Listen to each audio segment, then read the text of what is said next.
Retornamos. Quem puder ir tomando seus assentos aí novamente. Ainda tem alguns lá no café lá fora. A gente vai voltar agora para o último painel, pessoal. Eu queria só, antes disso, pedir a gentileza de vocês pegarem essa folhinha que está aí na cadeira de cada um e responder. É um trabalho aí da SAP, enquanto patrocinadora, para saber um pouquinho mais também do interesse de vocês aí pelas soluções da SAP. Então, basta pegar a caneta, preencher e devolver para a gente lá na saída. A gente vai agora para o terceiro painel, acho que o segundo, bastante provocação interessante. Aí, obrigado, Rodrigo, todos que participaram da discussão de Texas. E queria convidar a Rosângela para estar com a gente aqui, e ela mesma vai se apresentar e vai chamar os 3 panelistas que a gente vai fazer agora no final. Vamos lá. Bom dia a todos. Eu sou a Rosângela Santos, tenho mais de 27 anos de experiência profissional no mercado financeiro, em grande parte bancos de investimento, mas também bancos com carteira comercial, empresas aí de capital aberto no exterior, com foco em finanças, gestão de riscos. E estou aqui hoje como a mediadora desse painel, nosso terceiro e último painel do Fórum de Finanças, que vai falar, né, da transformação digital, agora no contexto do mercado de capitais. E o mercado de capitais, como a gente sabe, tem uma relevância muito grande no desenvolvimento socioeconômico de um país. Tem um estudo que foi encomendado pela Ambima e a B3, realizado pela Accenture, que demonstra que um crescimento de 1% no mercado de capitais, no volume de recursos do mercado de capitais, pode gerar 0,3% de aumento no PIB per capita e 1.700.000 vagas, novas vagas de emprego. Então, é realmente um tema da maior relevância. Mas, para compartilhar comigo esse painel, eu tenho a honra e a satisfação de ter comigo Gilmar Camurra, que ele, falando sobre a apresentação dele, falou assim, ele só tem 18 anos de graduação no Banco Citibank, ele tem 14 anos de pós-graduação na Vivo, na Telefônica, e agora ele está fazendo doutorado como chairman da Investec, que é uma empresa de private equity, e vai estar aqui compondo com a gente esse painel. Então, é uma honra muito grande estar aqui com você, Gilmar. Também uma enorme satisfação convidar aqui a Priscila Siqueira, que tem uma formação em tecnologia, muitos anos, mais de 5 anos de experiência no mercado de tecnologia, agora representando a Gympass, que é um dos últimos unicórnios aí do Brasil. Então, muito obrigada, Priscila, vai ser um debate muito interessante. E, por último, Luiz André Blanco, que é o diretor administrativo financeiro da Odontoprev, que é uma startup, começou como startup, mas se mantém aí numa cultura inovadora, que é um exemplo aí para muitas empresas, né? Muito bem. Então, já fiz aqui uma breve introdução. A ideia do nosso painel é falar sobre a jornada de crescimento das empresas que estão baseadas nos seus modelos de negócio, em grande maioria nas tecnologias aí disruptivas, né? O Brasil ele apresenta oportunidades, enormes oportunidades por todas as ineficiências que a gente tem aí. Então, tem um campo assim bastante promissor de desenvolvimento dos negócios, e aqui a gente vai poder ver essa jornada da perspectiva de um private equity, que vai falar aí do meio de um ciclo da entrada nessas investidas, depois uma complementação da Priscila e, finalmente, com o André, já num estágio bem mais maduro da empresa. Então, por favor, Gilmar. Bom, eu como decano aqui da turma, vou usar recursos, né? Você poderia colocar o início da apresentação? Bom, na verdade, nós vamos falar sobre a Investec, que é uma gestora de private equity. Antes disso, eu queria agradecer o IBF, agradecer o Luiz pelo convite. Antes de mais nada, eu queria fazer uma provocação com vocês, já que nós estamos falando de inovação. A gente sempre vai em inovação, vai em tecnologia. Mas vocês poderiam me dizer, pelo menos eu tenho isso como verdade, qual foi a maior inovação dos últimos 500 anos? A roda foi antes, tá? Foi a caravela. E eu posso dizer isso porque no meu sobrenome tem Pereira, né? A caravela criou uma situação no século XV e XVI que transformou Portugal numa potência. Ela conseguiu avançar de uma maneira incrível, simplesmente colocando as velas no navio, né? Tecnologia nenhuma, mas uma tremenda de uma inovação, né? Eu estou chamando a atenção de vocês que inovação não necessariamente precisa de tecnologia. E estou fazendo aqui uma brincadeira de como seria hoje os transportes marítimos sem a caravela. Seria o transporte dos fenícios, né? Então, vocês vendo que isso seria um 5.0 na época, porque vocês vejam que tem remo em cima e embaixo. Uma coisa incrível, conseguiria correr bastante, mas vejam nos dias de hoje o que seria esse transporte dos fenícios. Primeiro, mão de obra elevada. Espaço para colocar mercadoria muito pequeno. Vai ser reclamação trabalhista, sindicato, vai ser uma situação incrível de hoje. Ou seja, o VPL desse negócio seria negativo. Mas, como nós estamos aqui falando no mundo mais moderno de inovação, onde a palavra tecnologia vem muito, inovação tecnológica, vamos dizer o seguinte, a inovação tecnológica, o que seria a inovação tecnológica se não tivesse os sistemas de comunicações? Alguém comentou hoje aqui na palestra anterior o quanto que as telecomunicações estão embarcadas nas novas inovações. Bom, seria a mecanização. É isso que seria, sem as telecomunicações. Então, o que a gente pode concluir hoje é o seguinte: tecnologia, inovação e telecom, basicamente, são coisas que andam juntas. Então, muitas das novidades que a gente escutou falar aqui anteriormente, e ainda vamos escutar falar hoje, precisa desses dois eventos. Bom, como o nosso objetivo aqui é passar a perspectiva de como uma gestora vê, analisa e administra empresas de private equity e de venture capital, eu vou passar para vocês algumas das nossas experiências, das nossas missões e dos nossos desafios em uma gestora focado nesse segmento. Estamos falando da Investec, como o nome diz, investe em tecnologia, focada exclusivamente em negócios de tecnologia e de telecom. Não fazemos supermercado, não fazemos absolutamente nenhum outro negócio que não seja de tecnologia e de telecom.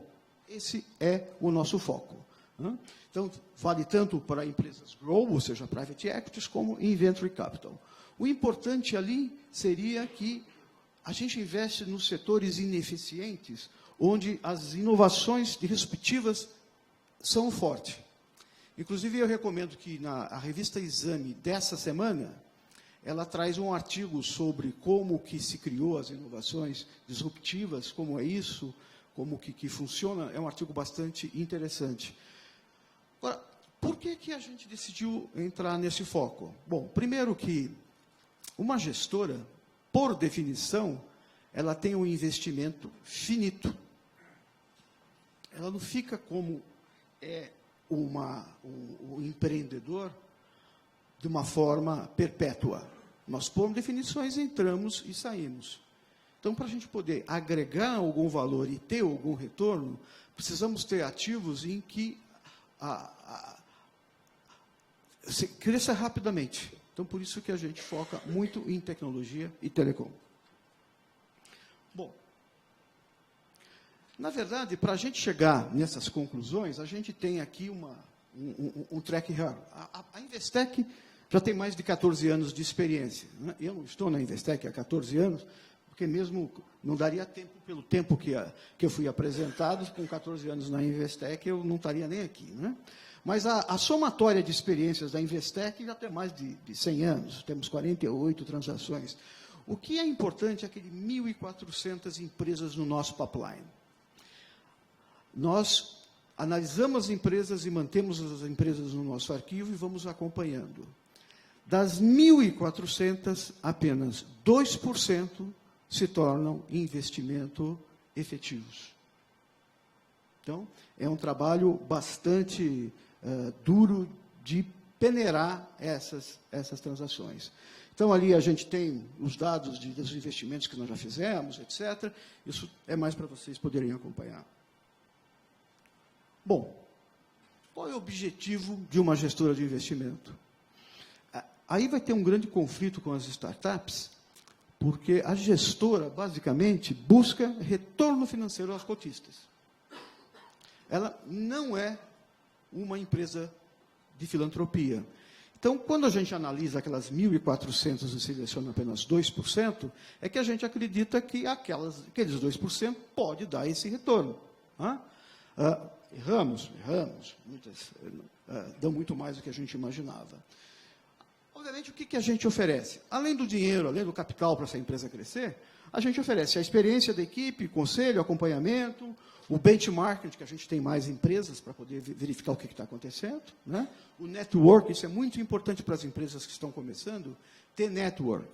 Então, isso que a gente oferece e que é muito importante para as empresas pequenas. E o monitoramento. Como que a gente ganha dinheiro nisso? Normalmente, quando os investidores colocam dinheiro na gente, a gente cobra uma taxa de administração. Essa taxa de administração paga os custos. Onde a gente ganha dinheiro é no sucesso do investimento. A partir de um índice acordado com o investidor, o que exceder esse investimento, a gente ganha um percentual. Então, é só aí que a gente ganha dinheiro. Agora, veja que interessante. O ciclo de vida de um fundo, ele é muito grande, ele pode levar de 9 a 17 anos. Né? A gente costuma brincar que trabalhar numa gestora de private equity, ela é gostoso, ela traz bastante desafios, propicia bastante vantagens, mas você precisa ter vocação, porque é muito tempo. Então, vocês vejam o seguinte, que aqui a primeira fase, que seria a fase de levantamento, de funding, né, pode levar de 1 a 2 anos. Só de 1 a 2 anos para fazer o levantamento. E aí acontece de tudo. Eu escutei, nós estávamos falando aqui um pouco antes, a sensação que a maioria das pessoas tem é que o Brasil está sendo inundado de dinheiro para startup. Isso é mídia. Tem aí o SoftBank colocando algum dinheiro, mas é nada comparado ao que tinha anteriormente. Nós estamos, desde 2014, com a seguinte situação quando a gente faz captação no exterior. Nós temos que o dia de hoje foi pior do que ontem e está sendo melhor do que amanhã. Então, isso faz com que os investidores prefiram investir dinheiro onde tem mais retorno garantido, como Estados Unidos e alguns outros países. Né? E o próprio mercado local também está tendo muita dificuldade de colocar dinheiro nessa situação. Agora, é possível que melhore, porque uma taxa de juros de 6% vai precisar colocar dinheiro onde o retorno possa ser maior. Mas então, todas essas fases, a gente tem a fase de investimento e a fase final de desinvestimento. A fase mais difícil e a mais complicada é a do meio, que é a fase de gestão, onde você tem que ter experiência para poder agregar aos seus investidos. E como a gente só tem participação minoritária, porque a gente quer que os investidores continuem tendo o sangue nos olhos para poder continuar no seu negócio, a gente só tem situação minoritária. E o que a gente consegue aportar com ele é as nossas experiências. Agora, para ter um private equity, é muito difícil. Primeiro, como o tempo é longo, você precisa ter equipe distribuída em idade.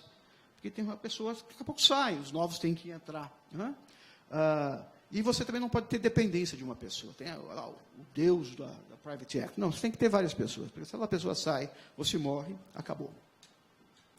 Bom, aonde pegar dinheiro para essas empresas? Não sei se aqui os nossos amigos entraram em private equity no começo, né? Mas como que funciona? A primeira fase, aquela fase lá, pre-seed, né? Tem a ideia, tem alguma noção do que vai fazer e precisa de algum dinheiro para começar. De onde sai o dinheiro? Normalmente são dos anjos, né? Ou de algum patrocínio. É daí que vem dinheiro. Né? Mas o que acontece? Quando ela começa a crescer as necessidades, e quando ela chega lá entre 1 milhão e 7 milhões de investimento, já fica difícil você colocar um dinheiro que é quase dinheiro perdido. Então, aí entram os fundos de venture capital. Aí nós entramos. Nesse segmento, a gente começa a analisar a empresa e colocar dinheiro. E depois nós vamos lá para a Série A, para a Série B, para a Série C, sendo que a última coluna da direita de vocês já é em private equity de transações maiores. Né? A gente participa de todo esse processo de private equity e venture capital. Dando uma ideia bastante rápida para vocês, nós temos já 4 fundos, esses são os investidores que fizeram, tem tanto investidores locais quanto investidores estrangeiros. E o que eu posso dizer dessa dificuldade do exterior é que em 2009 nós conseguimos fazer aquela captação com o primeiro investidor inglês, o primeiro investimento no Brasil, que ocorreu entre janeiro e fevereiro. Se nós não tivéssemos assinado o contrato, em março já não assinaria. Né? Então foram pequenos momentos que o exterior veio. Esperamos que depois das reformas, que deve acontecer em setembro, esse segmento volte a ter tração, principalmente pela taxa de juros internos que tem. No investimento 2, uma empresa de telecom que nós investimos e já saímos, e só para ter uma ideia, deu 3 vezes cash on cash. Bom,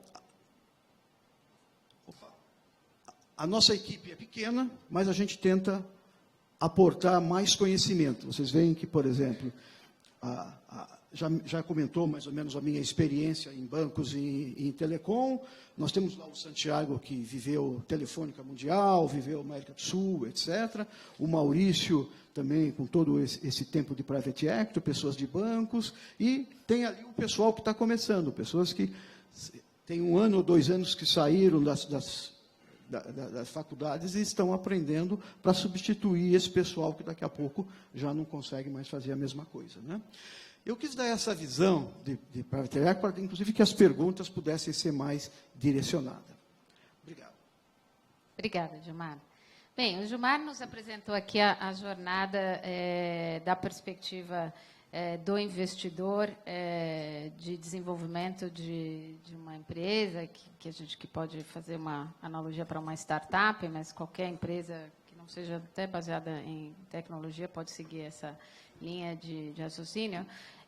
Temos aqui a Priscila, representando a Gympass, que está numa rodada Série C, ou Série D, passou por toda essa trajetória e pode nos dar aí uma visão como a empresa investida, quais são as dores aí desse crescimento.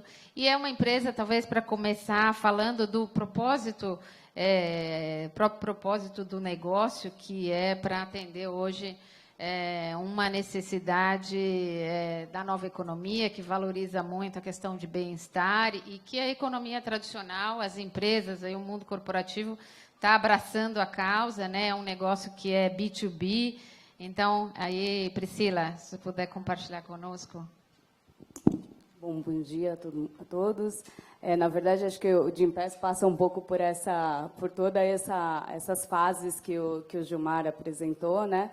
Só comentando um pouquinho, o Gympass, na verdade, é uma plataforma tecnológica que o nosso propósito é combater o sedentarismo no mundo, através das empresas, levar esse benefício para os colaboradores.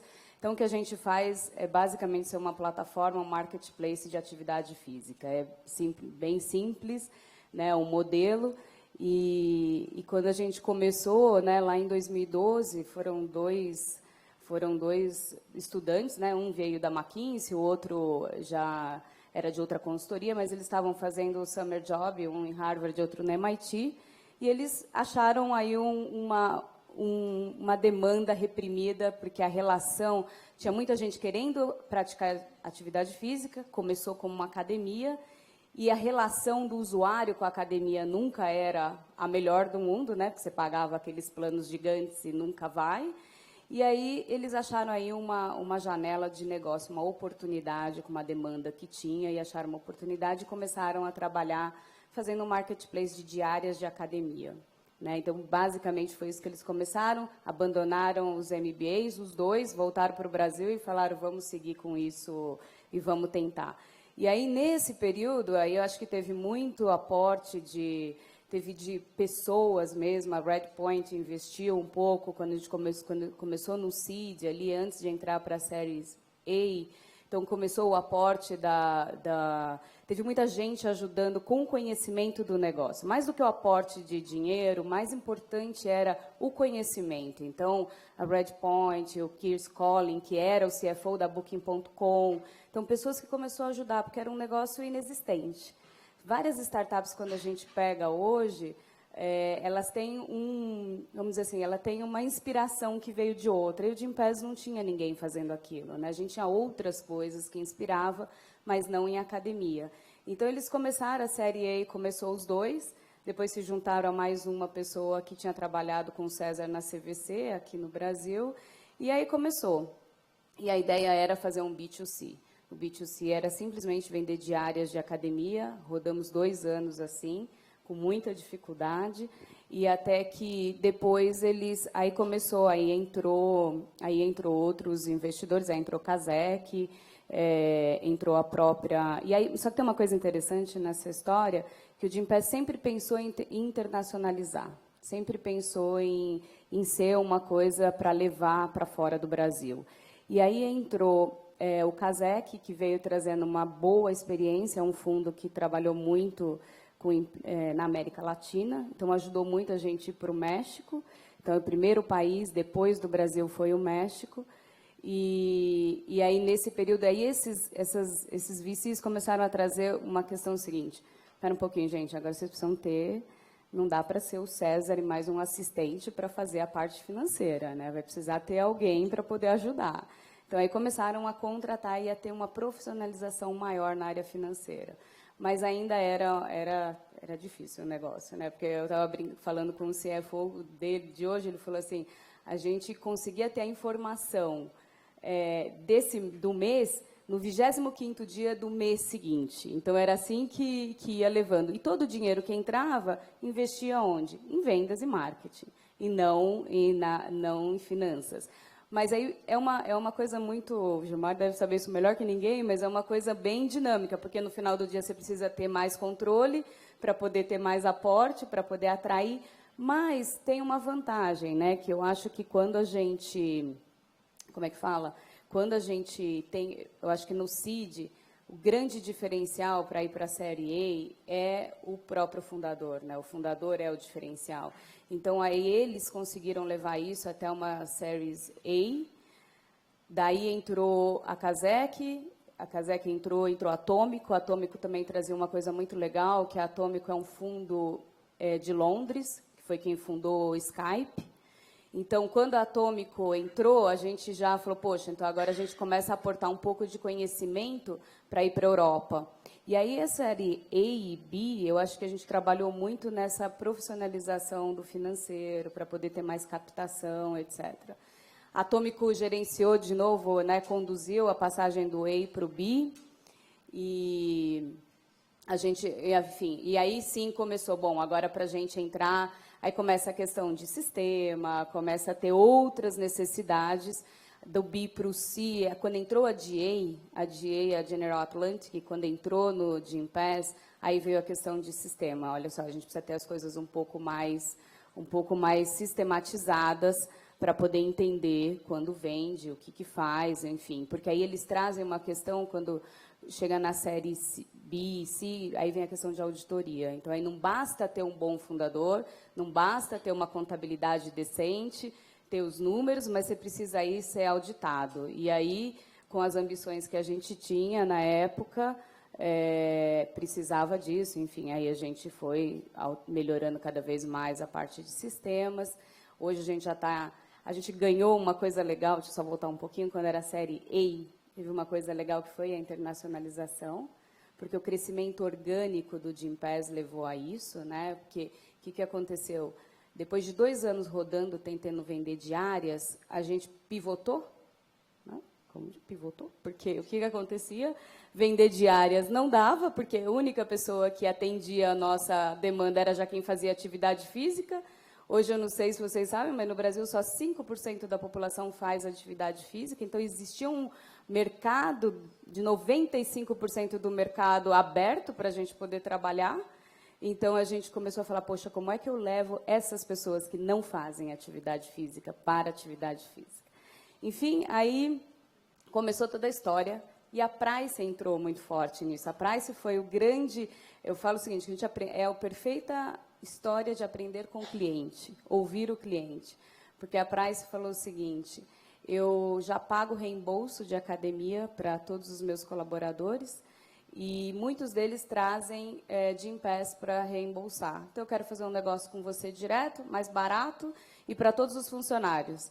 Aí começou o nosso negócio B2B, que a Rô comentou. Então, aí foi Fantástico. aí que começou. Então, enfim, hoje a gente já está adiante.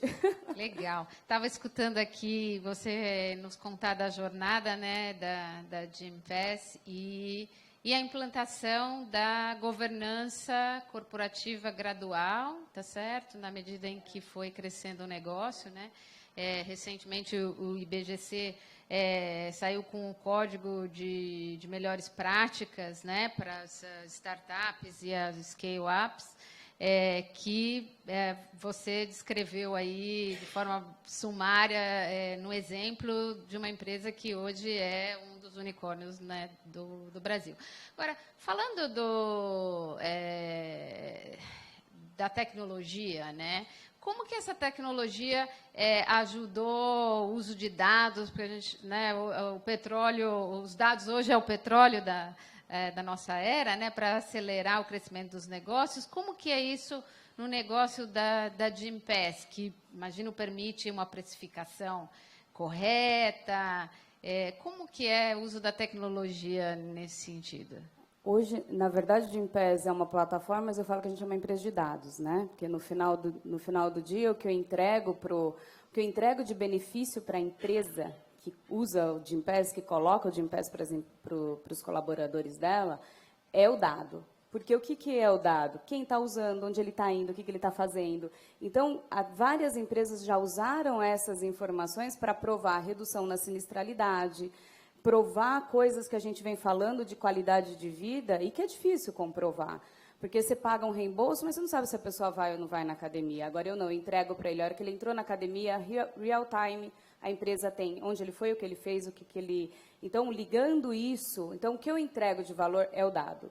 E a gente usa muito esses dados para a gente também ir aprendendo, né? Então, a gente começou a aprender que academia não era atrativo, porque a gente via muita gente buscando outras atividades na plataforma, porque então tinha gente procurando, por exemplo, crossfit, tinha gente procurando dança. Então, hoje, o Gympass não é mais de área de academia. Hoje, a gente é atividade física e a gente está partindo para mental. Hoje, a gente tem até massagem no Gympass.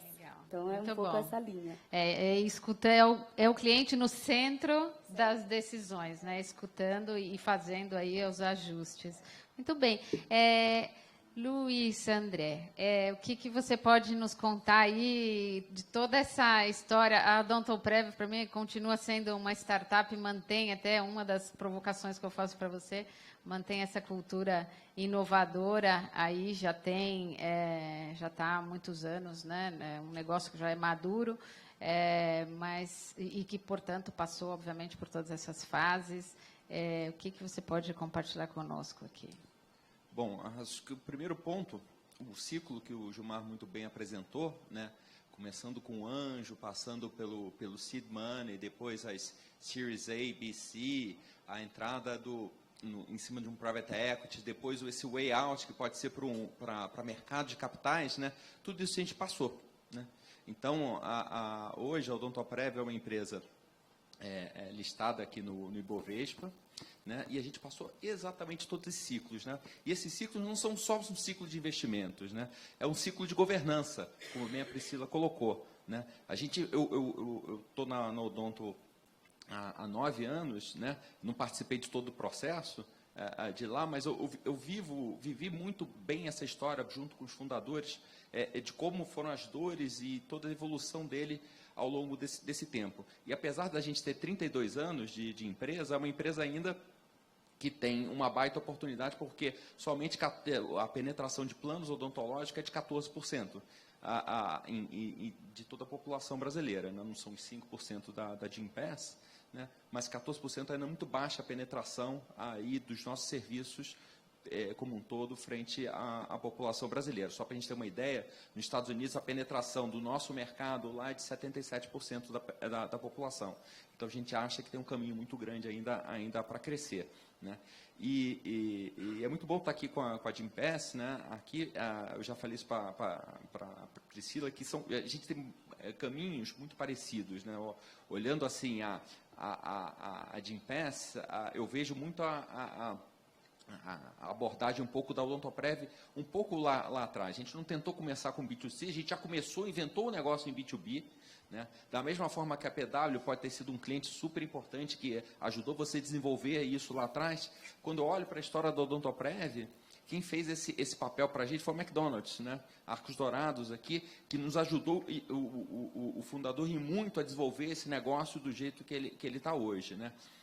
Então, contando um pouco da história da Odonto e cada um desses ciclos, né? A Odonto foi fundada por 5 dentistas inicialmente, depois viraram 3, né? Que esses são, vamos dizer que são os 3 fundadores que desenvolveram bem a empresa. Em 1987, esse mercado de planos odontológicos simplesmente não existia aqui no Brasil. Eles lançaram esse negócio já com foco em B2B. Né? Eles não trabalhavam ainda nesse início em B2C.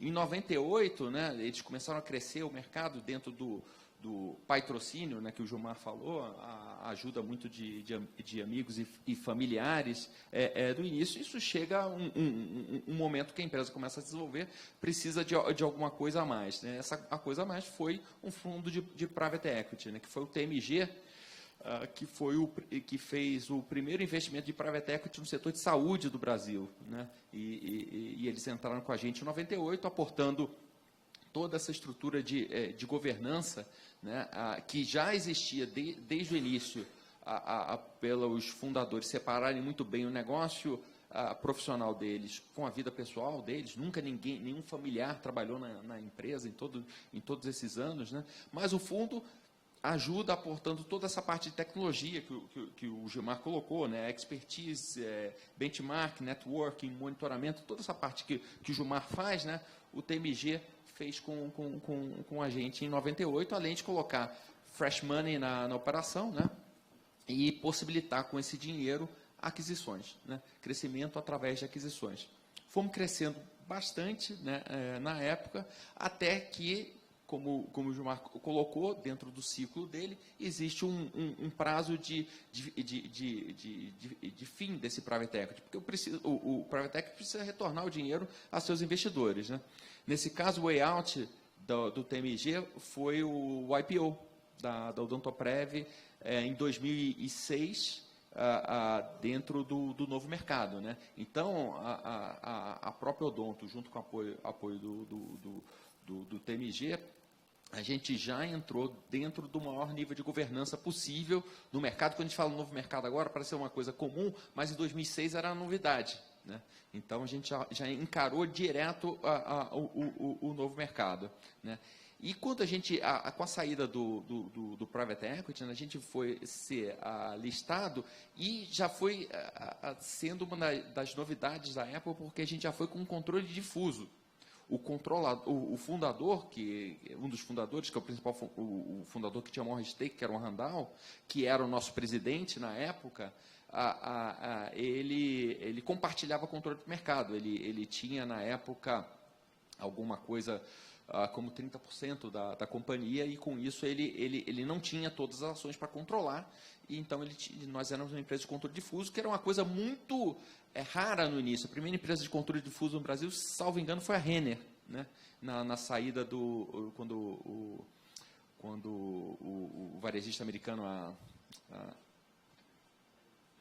JCPenney saiu do controle, saiu o controle dele. Então, acho que tem que ter sido a segunda ou a terceira, quiçá, empresa de controle difuso na Bolsa, né? E tudo isso daqui vai se passando, toda a evolução de governança nisso daqui, que apesar de já estar dentro da cabeça do fundador desde o início, né, isso vai evoluindo ao longo do tempo, de acordo com a organização vai crescendo e vai adquirindo novos negócios, né?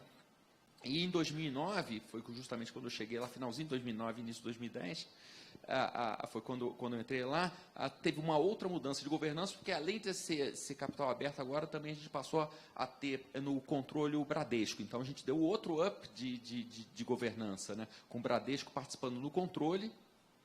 E em 2013, o Bradesco tomou o nosso controle da Odontoprev, e ainda a gente se associou com o Banco do Brasil. Então, o nível de governança que a gente tem para estar junto com o Bradesco e Banco do Brasil hoje tem que ser muito grande, porque são, enfim, duas entidades de muito peso, né? Então, só para a gente ter uma ideia um pouco qual é a mensagem que eu queria transmitir para vocês aqui. Acho que todo esse ciclo de investimentos, acho que o principal ponto que a gente tem é a evolução da governança, né?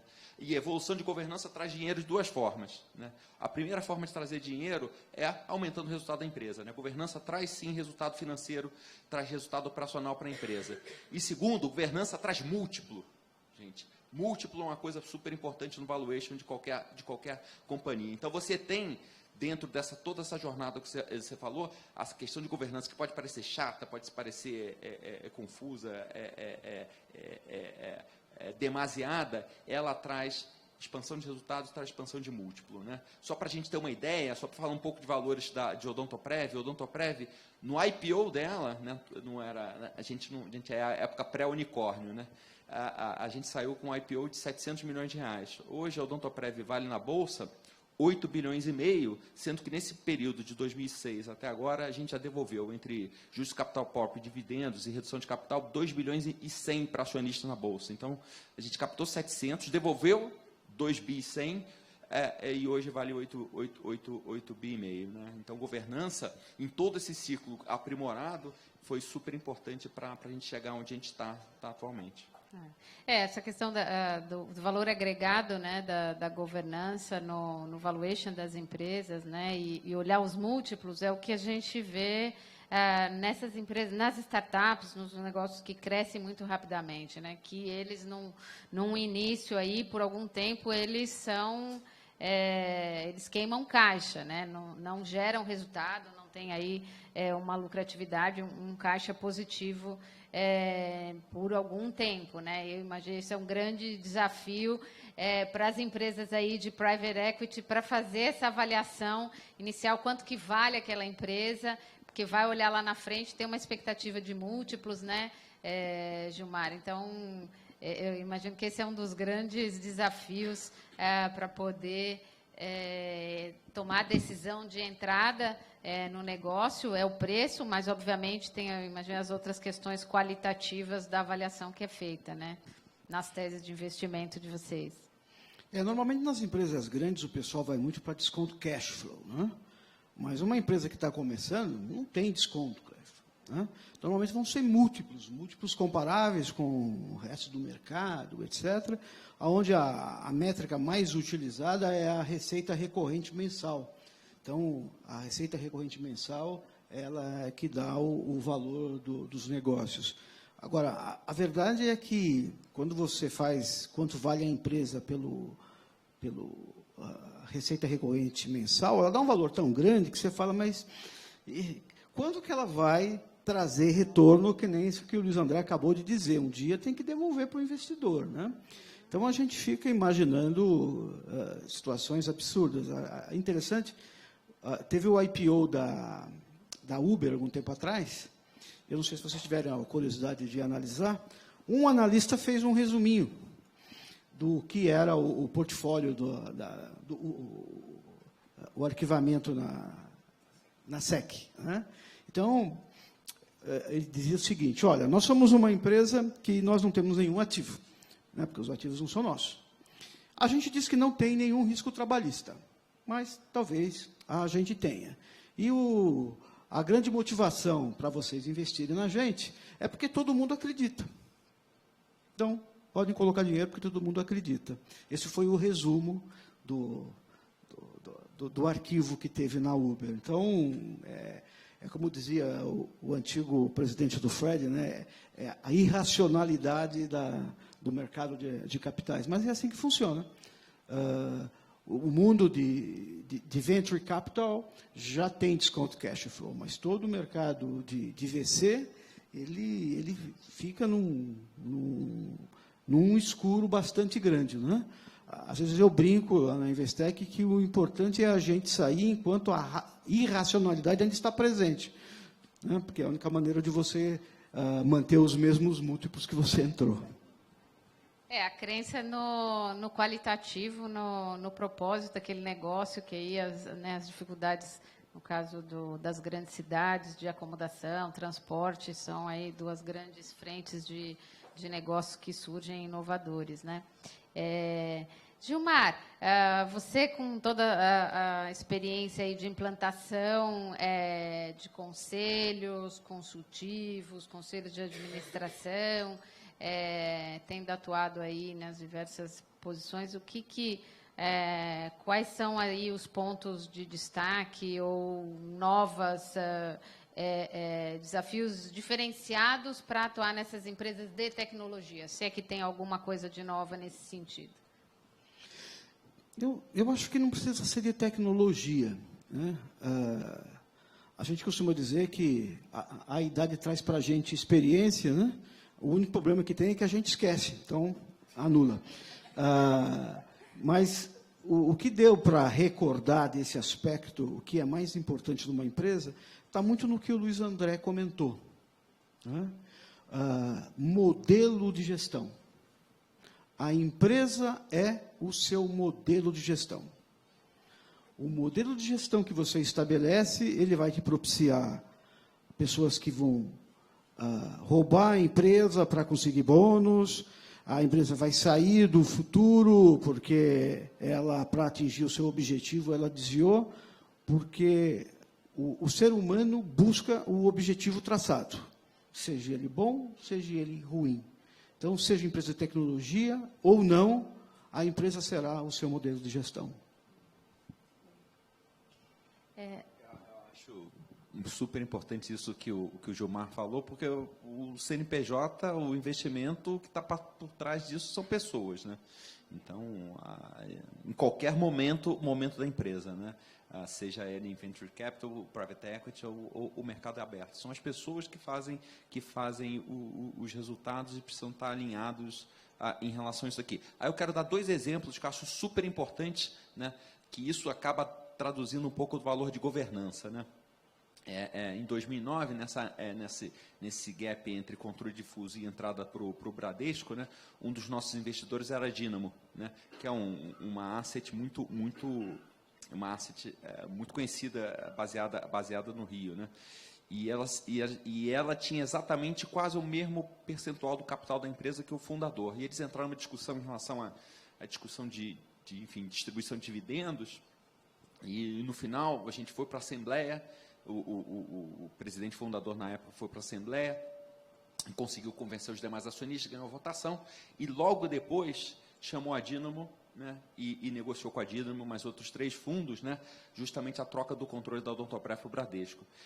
Para quem tem curiosidade, acessem assim, a carta da Dínamo, enquanto gestora, né, se eu não me engano, é a número 64 deles, chama-se Amálgama, né, que conta toda essa história da Odontoprev, toda a tese de investimentos dele entrando no nosso capital e estando perto da administração, e toda essa evolução que a gente teve de governança enquanto a gente tinha controle difuso. Ele mostra toda essa tese de investimento, uma carta de julho de 2010, né, que ele conta todo esse histórico, né. E outra coisa, para mostrar como pessoas e objetivos e o bem comum da empresa é super importante, eu trago um exemplo não tão longe que nem do Uber, né, que queimou 5 bi de dólar em um trimestre divulgando na semana passada. Mas eu trago um nome da semana passada, sexta-feira, né, quinta-feira à noite, uma empresa do nosso setor de saúde, né, anunciou uma transação, né, no qual o fundador original iria sair da companhia, né. A empresa, na sexta-feira, subiu 30%. Né? Então, não falo o nome da empresa, mas assim, qualquer um vê a alta da ação de sexta-feira passada, né, foi por conta da saída de um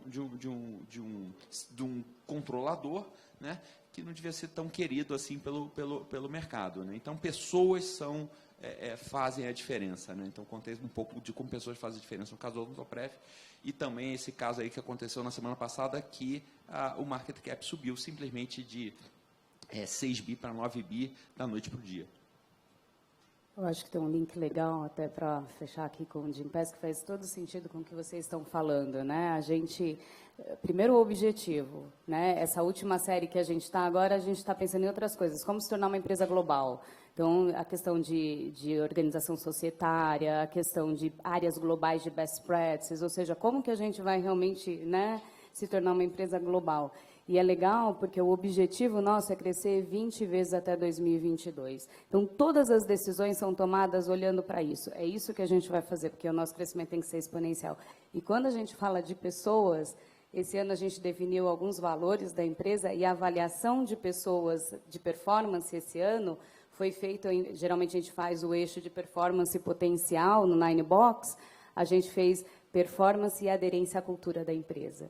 Então, assim, foi todo um trabalho envolvido, porque só existe uma forma da gente chegar lá, através das pessoas, então, e da governança, tudo isso. Então, acho que só para fechar esse ciclo, faz todo sentido com que a gente ainda não fez o exit, né? Mas a gente está caminhando, esse é o nosso desafio, né? Esse é o nosso objetivo, enfim.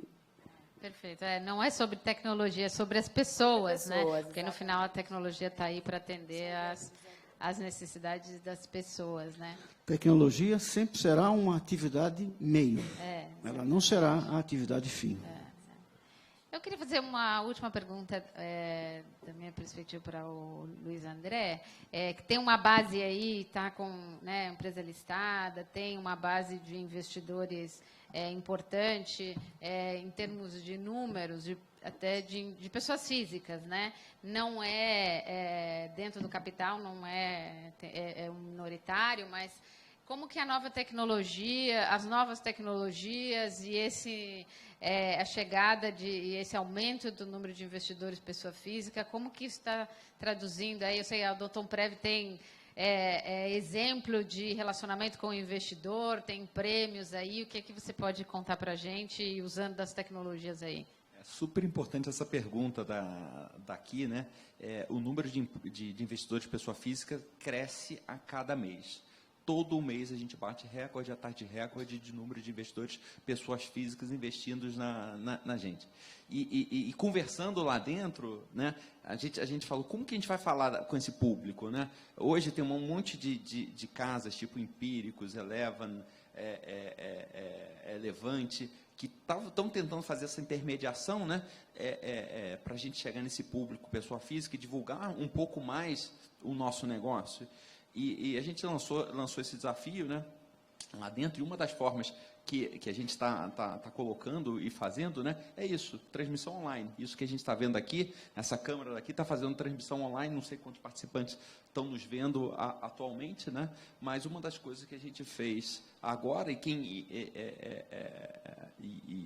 a gente foi fazer o webinar para a pessoa física, né? Porque essa câmera aqui, atrás da câmera, tem um monte de gente assistindo e também fazendo perguntas aqui. A gente não pegou as perguntas das pessoas que estão online, a gente até que tentou na primeira, mas tem gente fazendo perguntas e tem gente que está nos assistindo. É mais fácil assistir online, muitas vezes, do que se movimentar. Então, a gente teve isso daqui de usar essa transmissão online, chamando a nossa base de acionistas para fazer lives, né, com os investidores. Então, isso é uma inovação que a gente começou esse ano, está aqui a fazer, a gente fez. Tem no nosso site de RI, Odontoprev RI, é só buscar lá, tem essa live gravada, né, toda essa daqui, e a interação foi feita não com a plateia, mas sim com todo mundo que estava na internet. Isso é um exemplo da comunicação direta